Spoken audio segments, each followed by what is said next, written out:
Hello mga kadidis, kumusta po kayo sa araw na ito? Magandang hapon po sa inyong lahat.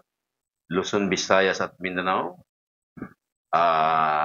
Maging dyan sa iba-ibang lugar sa buong mundo. Magandang hapon at magandang umaga rin sa inyo lahat dyan. And Chris in TV, ito sa mga followers ng ating mahal na Presidente Rodrigo Roa. Shout out po sa inyo lahat mga kadidis.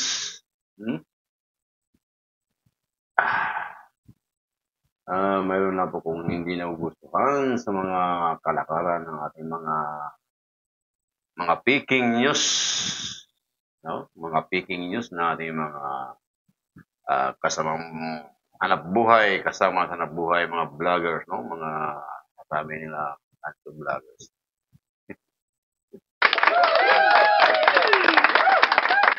Ang ako po ay isang baguhan lang po bilang isang vloggers at DDS vlogger and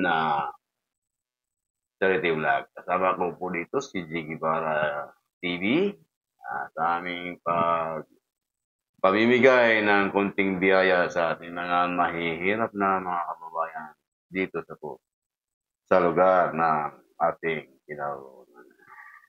Okay. Mayroon na pong hindi nagugustuhan at napapansin, no, na hindi labag sa ating saligang batas at aluntuntunin bilang isang vlogger, no? Itong sinasabi nilang si Mike Albi, ito si Mike Albi. Sorry po, at hindi ko po ito kilala masyado si Mike Albi, no? Dito po sa ating trabaho bilang isang reactor or vlogger, no? Dito po, isa po dito na kailangan po tayo dito matibay. Matibay, hindi kapikon, kung hindi trabaho lang, no? Kung ikaw po ay natatamaan sa mga mali mong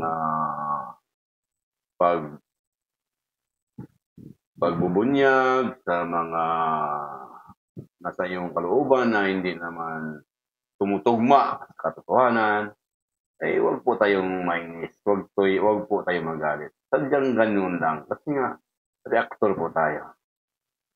Reactionist tayo. Bawat isa sa atin ay pwedeng mag-react sa mga vloggers na hindi natin nagugustuhan ng kanilang mga opinion dahil ang hinahanap po ng mga vloggers na talagang legit vloggers ay ang katotohanan lang. Kaya yung mga tanso vloggers o anumang vloggers dyan, wag po tayong mapikon or magpahayag na hindi maganda laban sa kapwa mo vloggers kung ikaw naman ay wala sa katotohanan, no? Ang atin dito ay daplis-daplis lang, no? Kapag gumawa ka ng hindi naman sa katotohanan, natural lamang na ikaw ay reaksyonan. Kasi po, tayo naging vlogger, hindi naman tayo pasindo ng gobyerno. Kung bagay, atin itong sariling, no? Sarili natin itong kagustuhan, no? Walang nag-utos sa atin na tayo'y maging vloggers. Ang nag-utos po sa atin ay ang ating kagustuhan na tayo'y makatulong, at tayo'y maituwid ang mali at dadalhin natin sa tama. At yung tama ay gagawin natin mali.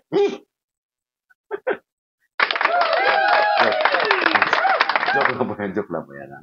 Hindi nga po. Ito po yung aking sa mga nakikita po. Huwag niyo pong pag-initan si Jiggy Bara. Dahil yan ay nagtatrabaho lang din. Tulad niyo, no? Nagkanya-kanya tayong mga opinion. Wala po tayong pikunan. At hindi po tayo dapat na manakot, magpapain ng demanda. Kasi po, wala po tayong dapat inimanda, wala rin po dapat magdemanda. Bakit? Ito po tayo naging vlogger ay ating kagustuhan ito. Hindi po tayo empleyado ng gobyerno. Hindi po tayo empleyado ng private sector. Tayo po, sarili po natin itong pinasok itong pagka-vlogger. So wala po tayong dito, kung nabaga, wala pa tayong pikunan dito, ang mapipikon ay talo, no? Pero yung sinasabi yung demandahan, wala po yan. Wala po sa tamang proseso yan. Dahil tayo, hindi po tayo iisang empleyado, lehitimong empleyado ng gobyerno. No?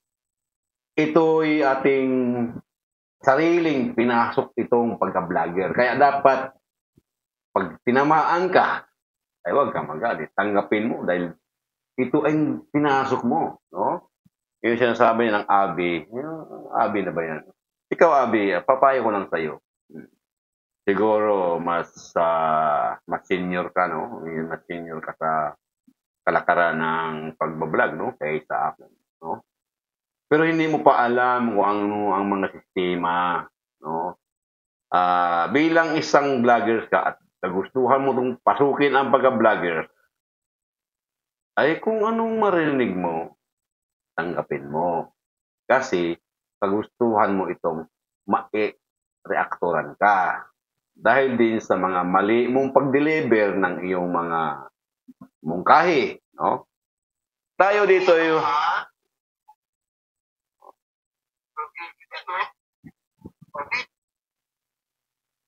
ang nakalagay, ETS vlogger, scammer na ba?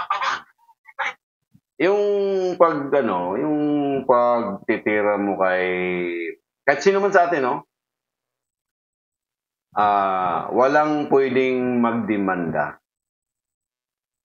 Kung hindi, hindi rin mahirap din sabihin na ako, for example, may isang tao na sinasabihan mo na sinabihan mo na isang scammer, no? Parang sa ganung mga sistema, parang daan lang siya na parang hangin, no? Parang hangin lang siya kung iisipin mo, Parang hangin lang kasi baga, parehas nga tayo vlogger, tapos sinisiraan mo, for example, ako, sinisiraan mo, o si Gibara, siniraan mo, na isa siyang scammer, no? Na hindi mo naman kaya patunayan. So ngayon, kung ikaw kung for example, si Gibara ay nagtrabaho ng isang government official, no? Isa siyang government official at ikaw rin ay isang government official, pwede kayong magkaroon ng kaso, no? Pwedeng mag-open si Gibara ng kaso laban sa iyo kasi sa iyong mga maling pag-deliver na siya ay sinasabihan mo scammer, no? Yun, pwede yun. Ang kaso tayo, pares po tayo, wala sa government sector. Wala po tayo sa private sector. Kung hindi, sarili mong pinasok yung trabaho na ito, no? Kaya dapat kung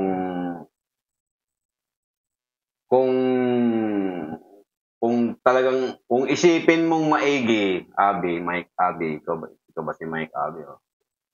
Kung isipin mo, Mike Abi, ang bawat bigkas ng isang mga vloggers, daan tainga lang yan. O daang hangin lang yan. Hangin lang yan.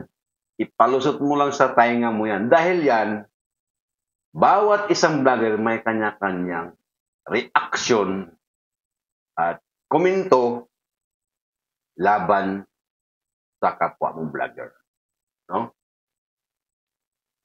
Kasi tayo po, may kanya-kanya mga opinion. May kanya-kanyang pangsariling opinion or pananaw, no? Na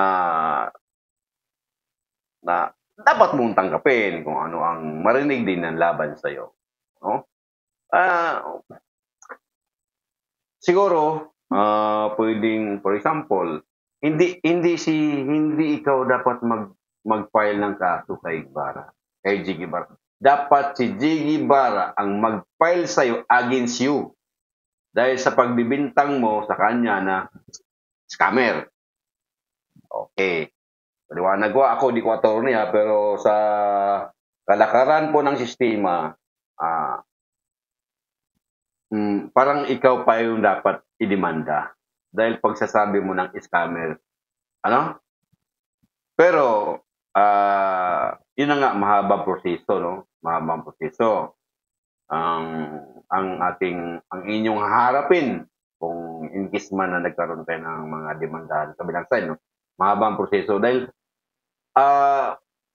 ano kasi, parang hindi rin kasi maaprubahan ng hukuman ito, hukuman kasi mga sarili niyo itong pinasok mo ng pagka-vlogger eh. No? Pinasok niyo itong pagka-vlogger dahil dapat alam niyo kung ano ang mga yung paglawak ng inyong isipan na kung ano mang, siyempre, marami pang marinig na kabila-kabila ang side. Hindi lang yan. Hanggat naging vlogger ka pa, mula ngayon hanggang kung kailan ka maging stop na pagka-vlogger, yan, doon ka na siguro manahimik kapag ikay wala nang, hindi ka na maging vlogger. Pero hanggat vlogger ka pa, hindi mo talaga mapigilan yung mga reaksyon ng bawat vlogger at mga komento ng bawat Pilipino. No? Kasi yan, pinasok mo.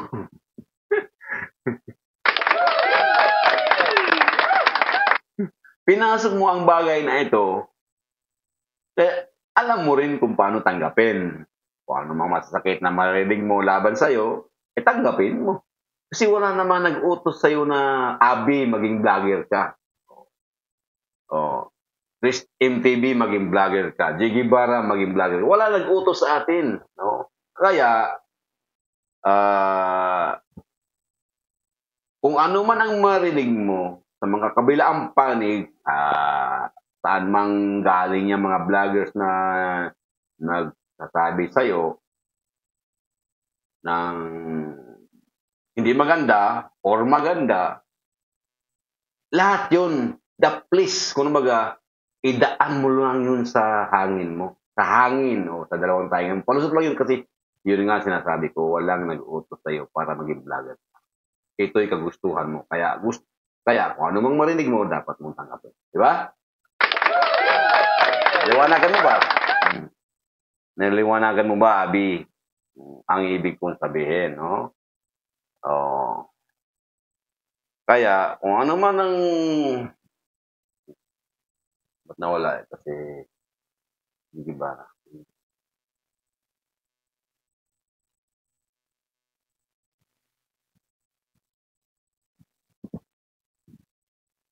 Ano ka, gaya-gaya? Talaga, walang palabanat sa akin. Kumalo sa mga bataan niya ba? Ako, hanap na punta sa akin, may gabi. Kaya ka pa sa mga unsub vlogger. Ako, kaya panoorin ko natin ang kanyang sasabihin. Okay po, tingnan niya. Tandaan niyo yung bukang ito. Tandaan niyo yung bukang yan! Ano, makakatakot.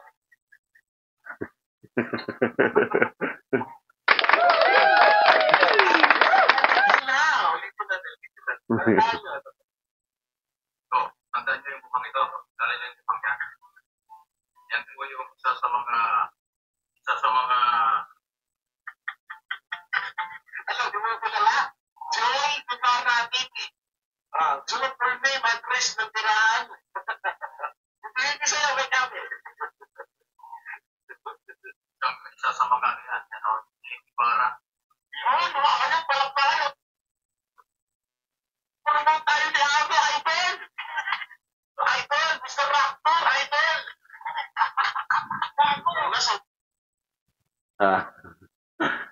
Ikaw, Mr. Abi, kung hindi ka sanay sa ganito mga sistema, sa ganito mga sitwasyon na talagang mayroong labanan, no?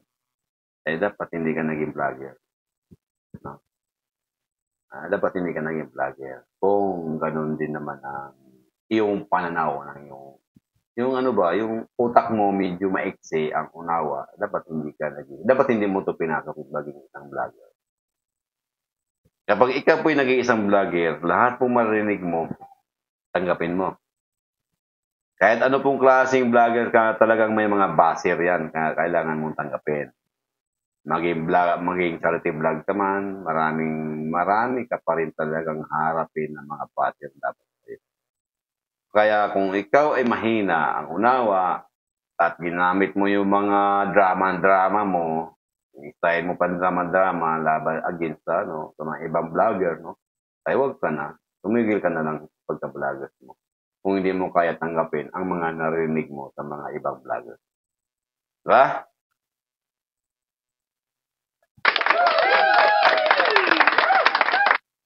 For example, kami mga DDS vlogger, no? Plus MTV, mga DDS vlogger. Kung ano mang marinig namin laban sa mga TVM vlogger, tanggapin namin yan. Kahit pa nagsabi kami ng katotohanan, tapos pilit niyong i-avoid para masira ang aming dangal, masira ang aming pagkatao, sasabihin nyo na kami ay isang fake news na vlogger, hindi. Tanggapin namin yan. Dahil yan, kasama sa hanap buhay yan. Malaman naman ang katotohanan eh. Nasa pagmumukha yan, Abi. Nasa pagmumukha yan, as nasa pakikitungo ng kapwa yan. No? Hindi po kami nag-aantay ng kapalit, kung ano man ang hinihintay nyo at iniisip nyo, no? Kung ano man yung nasa isip nyo, mali kayo. Nagkakamali kayo. Hindi namin pinaglaban si Tatay Digong para kami biyaan, para kami maningil, para kami may presyo, para kami may halaga. Wala po sa amin yan. No? Maliban lang kung kami mismo ang kusang binigyan, ano man ang klaseng ibigay, maliit man na bagay, malaki man na bagay, o anumang bagay yan, tanggapin natin. Kasi grasya yan, biyaya yan, galing sa Diyos yan eh. Pero kung sinasabi niyo na bayaran, kaya kami nakipaglabanan para may bayad, never po yan, adik. Never yan. Never kami. Saan ba kukuha sa Tatay Digong ng pera? Saan siya kumukuha ng pera? Tumatakbo yan ng pagka-presidente, mga social media ang nagpapanalo kay Tatay Digong. Dahil gusto nila iupo si Tatay Digong. Dahil siya ang napupusuan ng tao na makapagbabago sa ating bansa. No? Kaya lahat ng mga tao nagkanya-kanyang ambag-ambag, nagkanya-kanyang paggawa ng mga t-shirt, no? Mga naging kahit saan man sa sulok ng mundo, sinisigaw ang mga pangalan ni Tatay Digong dahil gusto nila na maging presidente ng Pilipinas para magbabago ang kalakaran ng sistema ng gobyerno ni Noynoy Aquino. Okay. Kaya, huwag ka magsabi na yung mga tanso vlogger, yung sinasabi ng mga tanso vlogger, huwag po kayong wag po kayong magsalita ng hindi maganda sa mga vloggers na mga Duterte, mga DDS vloggers. Pero kung kahit ano man sasabihin nyo, tanggapin namin yan, no?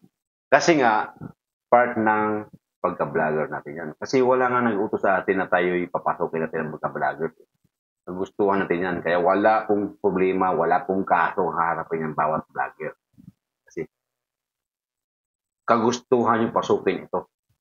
Kaya kung may marinig kayo, tanggapin natin. No? Ganun po ang sa akin. Ganun po sa akin ang aking pag-uunawa bilang isang vlogger. Kahit bago pa lang ako, inuunawa ko ang tamang sistema. Inuunawa ko ang mga sasabihin ng mga ibang vloggers, no? Na hindi rin ako dapat magalit dahil kasama yan sa pagka-vlogger natin, no? wag lang po tayong manloko. Ibig sabihin, ang atin lang yung kung ano na po yung katotohanan. Kung tayo may tumulong sa ating mga kapwang na labis na nahihirapan sa buhay, tumulong tayo. Kung mayroon po tayong maitulong. Kung wala naman, wala din. Ganun lang ang sistema. Simple lang, no?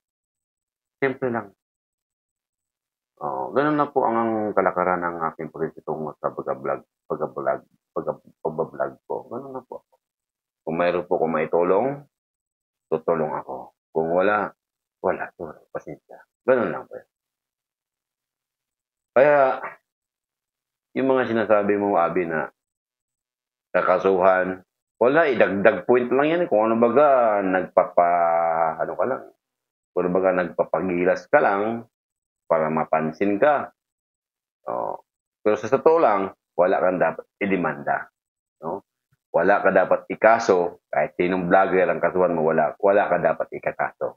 Dahil, parehas kayo vlogger, at yun ang sinasabi ko, pinasok nyo ito.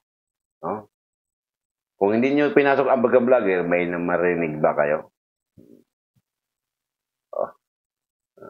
Yun po ang mga sabi ko sa iyo, kaibigan. No? Kaibigan.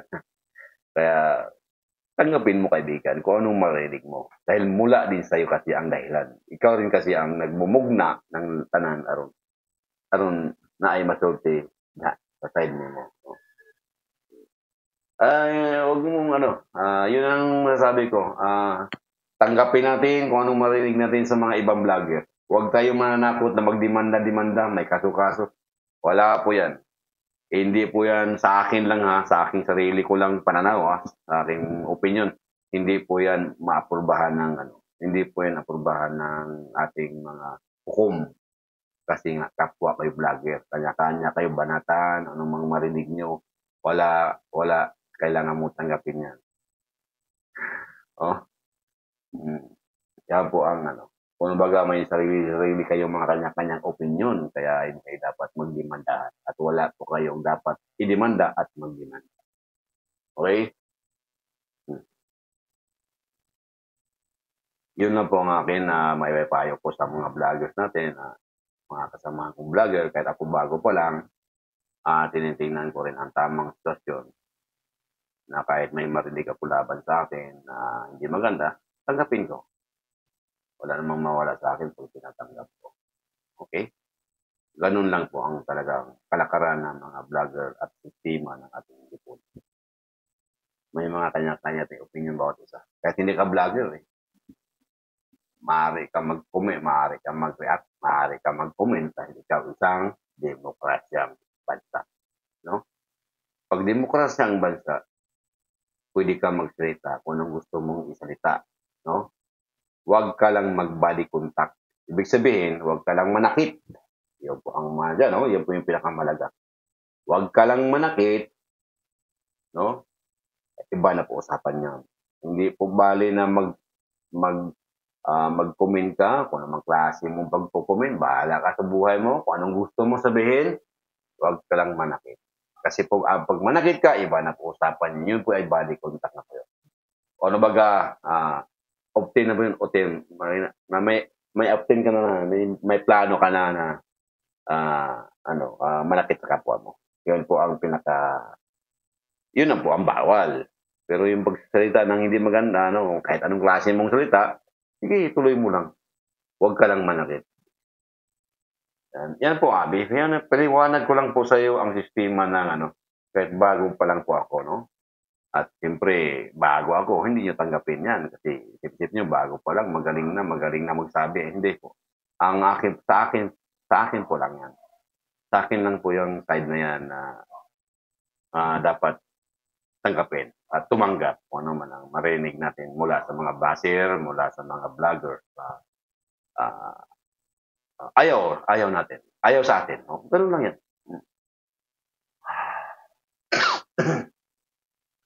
Ito po kasi itong pong vlog ko, itong topic natin ngayon. Ito po tungkol sa inihiling lang po natin sa ating gobyerno, sa ating lipunan.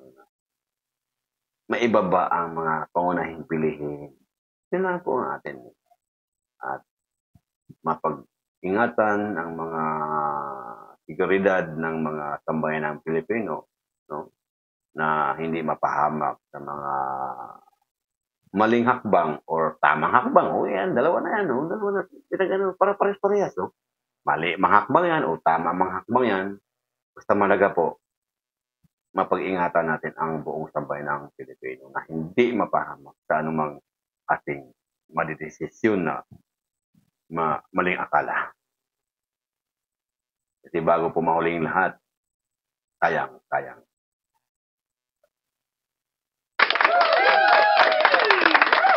Sayang ang naumpisahan ng ating mga nagdaan, mga ninuno na mawasak lamang sa isang idlap lang. Diba? Ang sa akin po kasi, ang akin lang sa pananaw ngayon sa sistema ng ating kalakaran ngayon, at yan ang buhay hiling ko na sana naman may isipan nating Pangulo na isang tabi lang muna natin yung kaguluhan. Yung kaguluhan na nakaamba, sana hindi po yan matutuloy. Kasi po marami po tayong madadamay. Mga simpleng tao madadamay, mga bata, mga katanda, mga lolo't lula, no?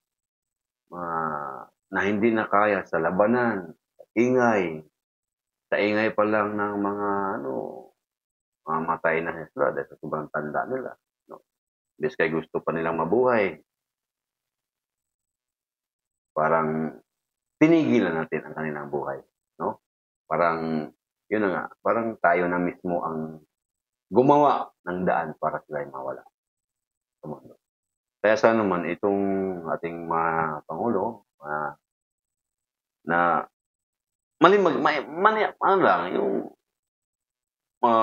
relax, mahinahon sa mga balakid na pwedeng mangyari, no?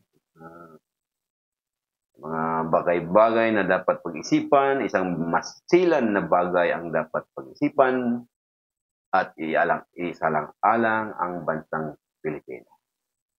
Isalang-alang ang mga mamayang Pilipino. No? Mas maganda po ang akin lang pananaw, mas maganda po unahin po yung hanap buhay ng mga bawat Pilipino.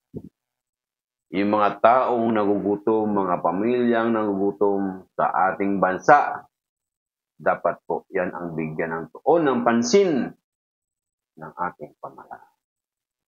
Hindi po yung digmaan. Kasi kapag dumating po ang digmaan sa ating sariling bansa, huwag na nating asahan na hindi magbabago lahat. Balik umpisa po ang lahat. Lahat ng pinaghirapan ng ating mga sinaunang panahong tao upang magkaroon ng mga bagay na nakatayo ngayon sa ating bansa, no? Kapag yan nagkaroon po ng gera yan at nagkaroon ng kaguluhan, no?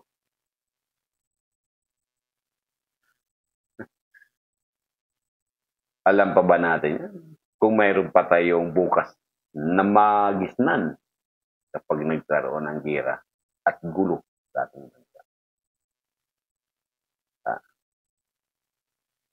Kaya ba natin iligtas yung mga tanggapan ng mga gobyerno?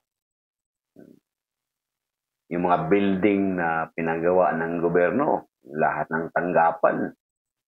Kaya ba natin iilag yan sa bomba o sa bala ng mga kalaban kapag nagkaroon ng gulo? Paano ang bukas? Paano yung mabubuhay sa labanan? Paggising nila, wala na silang makikitang building. Building na dapat lalapitan at hingian ng tulong ng sambayanang Pilipinong mabubuhay sa gera. Siyempre, mawawasak na lahat yan. Lahat ng tanggapan ng government, mawawasak yan. pag tinamaan yan. O, ngayon, ano mangyayari sa atin? Balik tayo. Umpisa. O. Ngayon pa nga lang, hirap na tayo.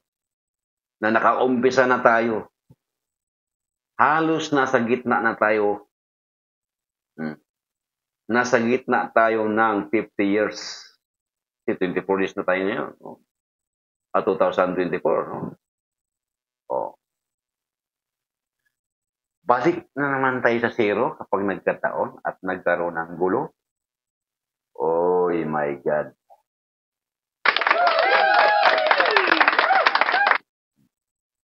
So wala na pong mangyayari sa Pilipinas. Pabalik-balik na lang tayo.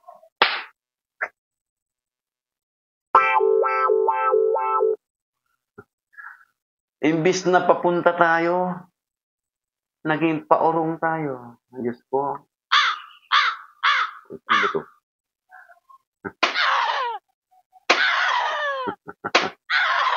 Oh. Ganun po ang mangyayari sa ating bansa kapag nagkaroon ng gulo. Ang pinakawawa sa lahat po, ang walang-wala. Katulad namin maliliit at isang mahirap na tao, kami po ang pinakawawa sa lahat saan mang bagay. Sa gira man, sa natural na buhay, talaga po kaming mga mahirap, ang tuloy-tuloy na paghihirap ang aming maranasan. Kasi po, kapag nagkaroon ng gira, yung may mga pera, wala yan dito sa Pilipinas. Lilipad na agad yan sa ibang bansa. Kung saan ligtas sila. Eh paano po yung wala? Maiiwan. Habang nagkaroon ng gira, naiiwan sa Pilipinas yung walang-wala.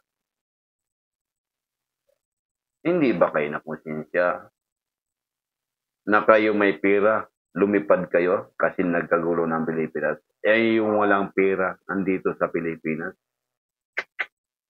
Tapos imumugna niyo yung gulo. Oh my God. Tapos gusto niyo yung maguluhan. My God. Samantala kayo may pera. Kaya ganun po ang sistema na gusto niyo mangyari. Isipin po natin ang pangkalahatan. Pangkalahatan na kabuhayan. Pangkalahatan na kaligtasan. Huwag po yung ating sariling kaligtasan lang isipin. Hindi lang po kayo tao. Tao rin kami.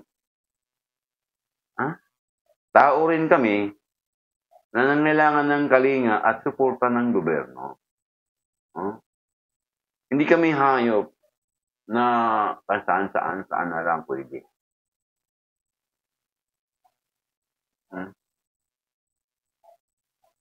Kaya mag-isip po kayo. Mag-isip po ang ating gobyerno. Kung ano ang tama, kung ano ang mali. Bago po mahuli ang lahat, bago pagsisihan ang lahat, mag-isip muna tayo.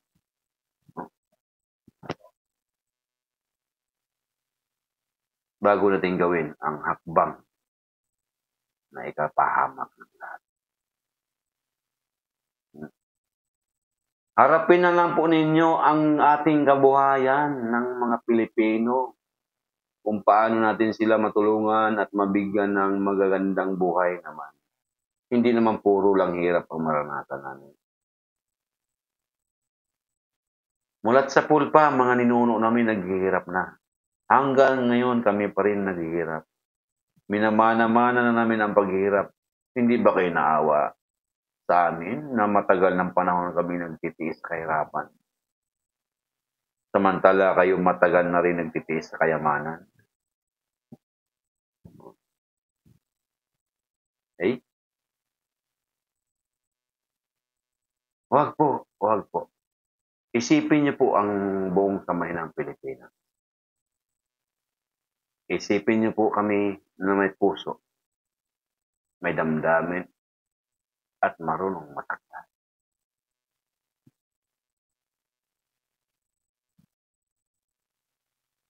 Isipin natin ang mga kapwa natin mahirap at kapwa natin Pilipino. Huwag natin pairalin ang ating pangsariling interes lamang sa mundong ito. Dahil ngayon, mapira man tayo, mapira ka man. Sa isang idlap lang yan, mawawala ang lahat. Kaya hanggat may buhay po sana tayo, mahirap man o mayaman, tumingin tayo sa ating kapwa na hikao sa buhay. Dahil malay natin bukas, tayo wala na sa mundo ito.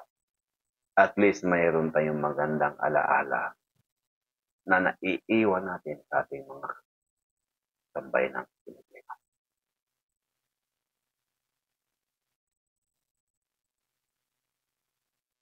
Isang alaala na kailanman nasa sunod mga henerasyon na bagong sibol ng ating mundo ay hindi nawala ang isang alaala na dala ng inyong mabuting pagkatao, mabuting kalooban, at may magandang puso at magandang kalooban.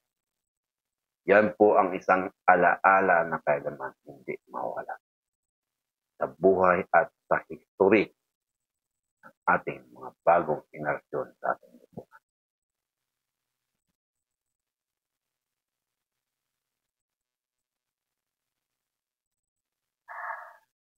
Pagtuunan nyo na sana ng pansin ang pangunahing mga bilihin. Ang number 1, hinaing ng ating sambayanang Pilipino na hanggang ngayon patuloy na naghihirap sa kanilang kalagayan.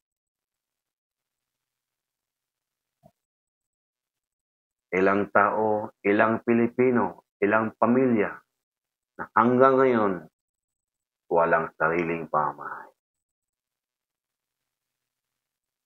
Dahil sa kawalan ng magandang hanapbuhay. Dahil sa kawalang permanenteng hanapbuhay. Dahil pagdating ng 6 months, wala na naman trabaho.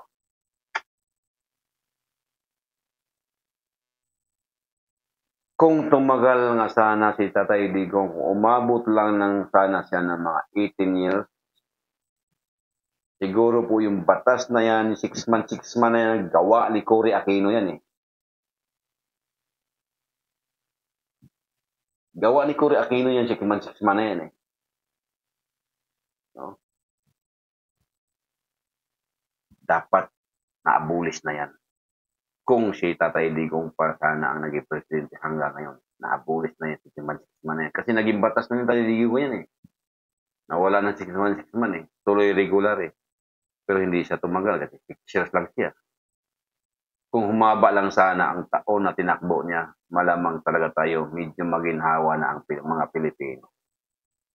Umangat na sana ang buhay ng mga mahihirap. Dahil wala ng 6 months. Diretso regular na. Basta't kaya mo pa magtrabaho ka. Yun po ang panukala ni Tatay Digong. Walang limit sa edad nun. Basta kaya mo magtrabaho ka. Yan ang batas ni Tatay Digong. Sayang. Napakasayang. Hindi na ituloy-tuloy ni Tatay Digong dahil tapos na ang term niya. At marami namang humahadlang sa batas na gusto niya. Sayang, Tatay Digong. Sayang ka talaga. Sayang ka na maiksi lang yung tinakbo mo. Sayang na 6 years lang ang tinagal mo sa pamahalaan. Dapat nagbago na sana ang lahat kung tuloy-tuloy ka sana nakaupo hanggang ngayon. Nakikita ko na ang mangyayari. nakikita ko na ang pag-unlad ng sambayanang Pilipino, ang pag-unlad ng bansa kung ikaw lang sana ay tuloy-tuloy na umupo sa ating lipunan. Wala eh. 6 years lang, hindi na pwede tumakbo. Kaya yan gusto nila ngayon. Kaya gusto nila ngayon mga nakaupo, tanggalin yan. Dahil para tuloy-tuloy ang kanilang pag-upo. Tama yan. Tama po kayo. Pero maling tao. Maling tao, kaya hindi po dapat magpatuloy kayo. Maghanap tayo ng tao na iupo na pwede talagang magbabago ang Pilipinas, pwedeng baguhin ang Pilipinas sa mga sitwasyon, sa mga nakbuhay, sa mga kaganapan ng ating buong Pilipinas. Kung sino po yung tao na talagang handang mamatay ng para sa Pilipino, yun, buto ako doon na mag-change ng saligang batas.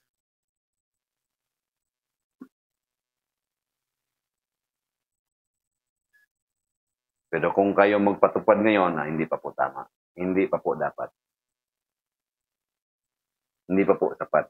At hindi po tugma para sa inyo. Kasi hindi po talaga kayo nararapat-dapat. Kasi kung ang tao narapat-dapat talaga na maging tuloy-tuloy, sa umpisa pa lang po, nagawa nyo na ang kabutihan. Nagawa nyo na ang lahat ng mga problema ng mga Pilipino. Pero wala po eh. Magti-3 years na kayo. Wala tayong nakitang pagbabago.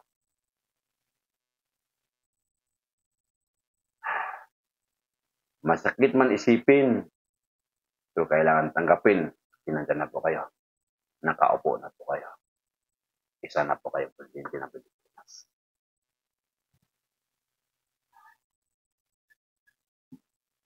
Wala tayong magawa kundi hintayin na matapos ang termino mo. Termino nyo. Yung mga walang nagginawa sa Pilipinas, hintayin na lang namin matapos ang term nyo.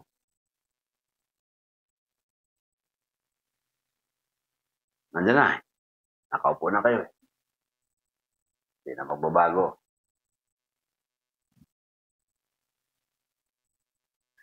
Kaya sisi na lang ang aming babaon. Pag kami nawala. Pagsisisi na lang ang aming daladalahin hanggang sa ulit.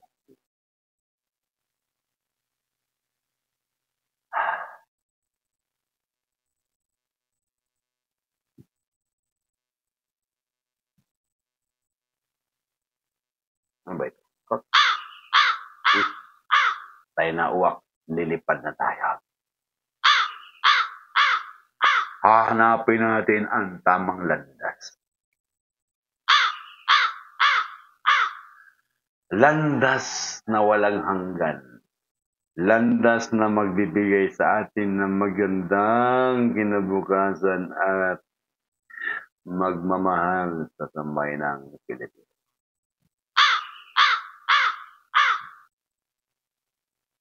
Sara Duterte po, huwag natin kalimutan sa darating na eleksyon 2028. No? Inday Sara Duterte, Basti Duterte, huwag natin kalimutan sa 2028. 10 ng kanyang mga line-up. Ibuhos natin ang suporta natin kay Inday Sara sa pagdating ng 2028. Sa akin pong pananaw, siya ay nararapat. Wala po tayong ibang napipili. Inday Sara lang po ang makapagbabago ng ating bansa. Huwag lang silang kalimutan. Yung mga senador na tatakbo ngayon 2025, mga line-up ni President Duterte, huwag natin kalimutan yan ha. Pull out tayo, pull out. full support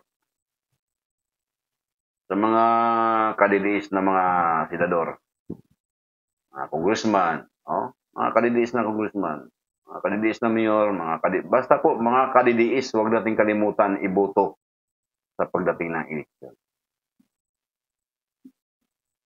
Para po solid.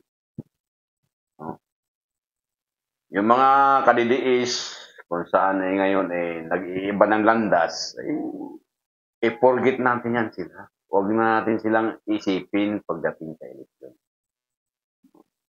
Nangingiwan sa IRA. Kung kailan sila kailangan, doon sila nakawala. Pero nung sila ay nangangailangan, todo dikit sila kay Tatay Digong. Nung natapos na ang kanilang kagustuhan at narating na, yun na. Iniiwan na si Iris sa Tatay Digong. Lahat po ng mga followers ni Tatay Digong at lahat ng, kahit hindi followers, yung mga may gusto sa mga pagbabago ng ating bansa, all support po tayo. Tama na po yun ito, palitan na. Tama na ng ganito ang sitwasyon. Danas na natin to kay yung presidente bago kay Tatay Digong. Danas na natin to. Ganito pa rin yun. Parang ganito. Wala tayong nakita ang pagbabago.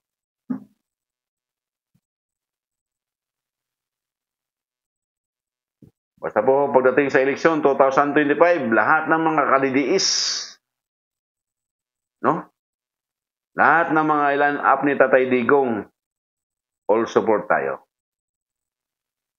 Pagdating naman sa 2028, presidential election, all support tayo kay Inday Sara Duterte at Basti Duterte. Meron sana akong napupusuan na maging vice president. Kaso hindi nga masyadong kilala tao. Gusto natin ipakilala natin sa inyo. Isang tao to na talaga naman, gentleman talaga. Maunawain, mapagmahal, madisiplina, makagalang-galang, wala pong iba. Senator Ping Lacson po ang talaga ang gusto ko. Noon pa, Senator Ping Lacson po, sana. Noon pa, kilala ko po yan si Senator Ping Lacson. Hindi po kumukuha ng pork barrel yan sa Senado. Talagang yung tao na yan, madaling malapitan. Akala nyo ba, tingnan nyo, parang, parang hindi malapitan. Sa totoong buhay po, madali pong lapitan yan. Kilala ko po yan, si Senator Ping Lacson. Smiling face po yan. Naku po, napaka-joker yan. Joke yan, pero para ba ang disinte sa tingnan? Disinte, akala mo hindi mo malapitan dahil akala mo isnabero. Hindi po. Hindi po siya isnabero. Siya po'y magalang tingnan, maginoo tingnan dahil po sa kanyang tayo na talagang yung talagang tayong general, Talagang tayong isang kagalang-galang na general, Senator Ping Lacson na talagang namimiss ko yan. Pero hindi talaga siya manalo pagdating ng presidente at vice. Sana po ngayon magtandem sila o sino man ang katandem ni Inday Sara. O sana naman nasa line-up niya ni Inday Sara para maging siya. Alam mo kung si Senator Ping Lacson pwede siya maging pwede siya maging national defense. Kasi sanay naman sa sa background ng pagka-general National defense o kaya basta magaling po yan si Senator Lacson. Sana po kung hindi man po si Bastian maging vice, kahit po yan si Ping Lacson na maging vice, boto po ako. Nasa kanila po yan, basta Inday Sara Duterte maging presidente at kung sino man po ang gusto maging vice, basta gusto ko po si Senator Ping Lacson. Yan po yung mga may panindigan, may prinsipyong mga tao yan. Yan ang mga gusto ko. No? Yung hindi bago ba ang hindi katulad niya, no? Talyanes. Parang babae na katagalan, parang babae na tuloy. Kagalang-galang umpisa, tapos nung panay daldal, naging babae na tuloy sa tingnan. Ayan, si Senator Lacson. Parang si Senator Lacson, parang si hindi magkalayo ni Senator Gringo Nasan. Yan mga kalidad nila. Para bang may prinsipyo talaga, ipaglaban talaga. Talaga namang wala, sayang. Hindi rin talaga siya manalo. Sana sa sunod na eleksyon, kung maging vice man siya ni Inday Sara, sana manalo na siya. Pero kung tutuusin, kung ano lang, kung sana magtandem sila para manalo siya kasi mahahatak siya ni Inday Sara pag naging vice siya.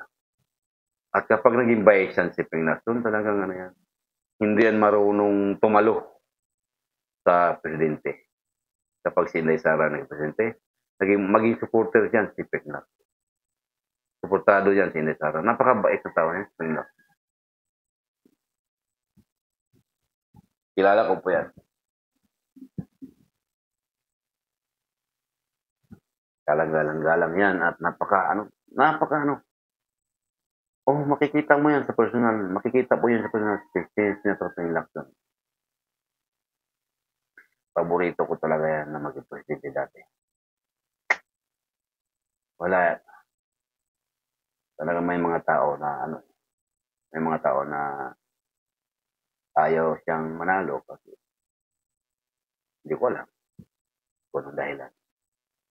Baka masagasaan. Pero darating din pa ng bata pa naman si Senator Ping Lacson. Kaya pa yan maging vice o presidente ng Pilipinas pagdating ng panahon. Pero kay Inday Sara muna tayo. Maging vice lang muna siya kung gusto niya. Si Basti naman, pwede rin. Yan ang isa sa mga napipilian ko. Napupusuan ko na maglingkod sa bayan. Maglingkod sa pangkalahatan sa buong Pilipinas. Ping Lacson, Inday Sara, Basti yan. Wala po ibang mapipili sa mga dilawan. Wala po kung nakikita napipisil na napipili para lumaban pagka-presidente. Wala po. Wala akong nakikita. Magkabilang side, wala po. Sa side ni President Bongbong Marcos, wala po kung nakita na pwedeng maging presidente. Wala po. Sara, Lacson, Basti lang talaga mga nakikita. Yan si yung dating MMDA, yung senator na yun, mabait din yan. Nakalimutan ko, yung dating MMDA. Yung naging senator na yun, mabait din yan. Mabait din yan. Sana manalo yan sila sa sunod na halalan. Sino pa yung napupusuan ko talagang maramdaman mo sa puso mo, maramdaman mo yung tao kung dapat siya o hindi. Kasi hindi po makita sa mukha eh. Makita mo yung kaplastikan, wala, ang mga plastikan mo man nakikita sa iba eh, mga plastik yung mga mukha nila. Pero yung mga tao na yan binabanggit ko, hindi mo makita sa mukha. Makatotohanan yung mukha. Mabait ka, talagang malaman mo naman sa mukha, saka yung dating, yung pakitungo. Si Ping Lacson, mabait yan, pero may panindigan talaga. May panindigan yan. Hindi kanya ibibinta niya. Hindi niya ibibinta ang kanyang prinsipyo. Okay po, ito na po, nandito na po tayo, no? Wag niyo po, yun po ang ating panawagan, ang topic natin. Sana ay maibaba po ang pangunahing bilihin at magkaroon ng pabahay, ang ating mga mamamayang walang bahay, at magkaroon ng trabaho, yung ating mamayan na walang trabaho, at bababa ang pangunahing bilihin. sa ating bansa.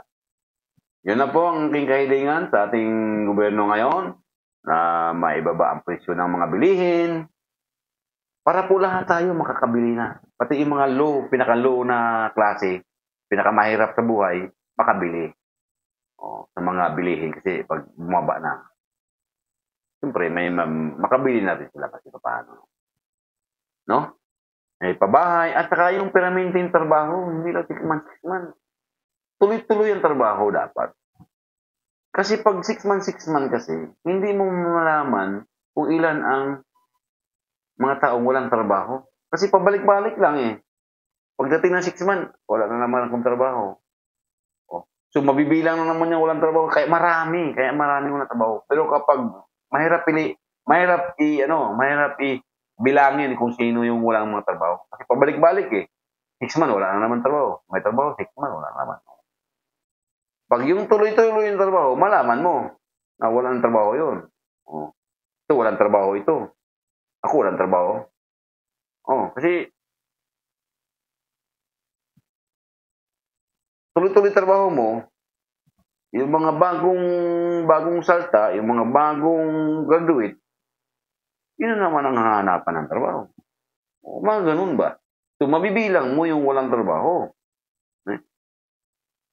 Kasi, yun lang yung walang trabaho, bagong graduate. Yun naman ang ipapasok ng gobyerno. Mga ganun po dapat ba sistema? Para lahat po tayo magkaroon ng trabaho ang bawat Pilipino. Lalo na kapag bababa ang mga presyo. At saka pala yung panawagan po kami, yung mga ayuda po sana, bibigyan po sana natin yung mga ayuda, yung mga mahihirap na tao. Katulad ko. Katulad namin. Isang mahirap. Isang family driver. Pero namumuhay kami ng marangal. Hindi kami magnanakaw na tao. Hindi kami nagnanakaw sa iba. No? Namumuhay kami ng maayos, marangal. Kung mayroon maming labis na sa aming kinikita bilang isang family driver, nakapamahagi pa po kami sa ibang tao. Yung bumalaga. Nakapagbigay kami sa aming kapwa. Kahit ganun na ang kinikita namin, at least nakapamigay kami sa aming kapwa.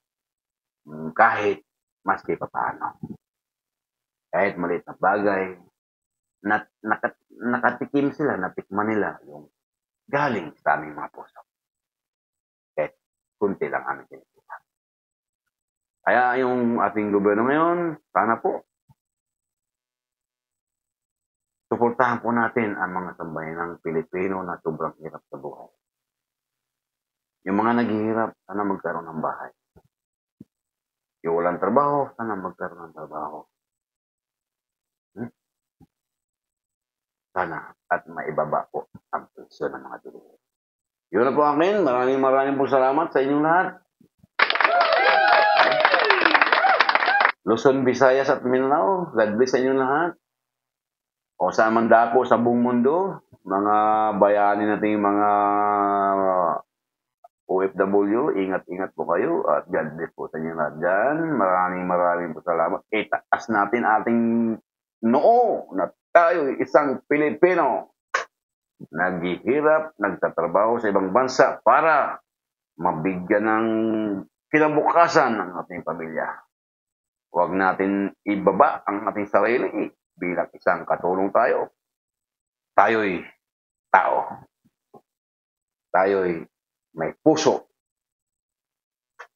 At mahal natin ang ating kapwa Pilipino. God bless sa inyong lahat. Mabuhay! Thank you! Bye-bye.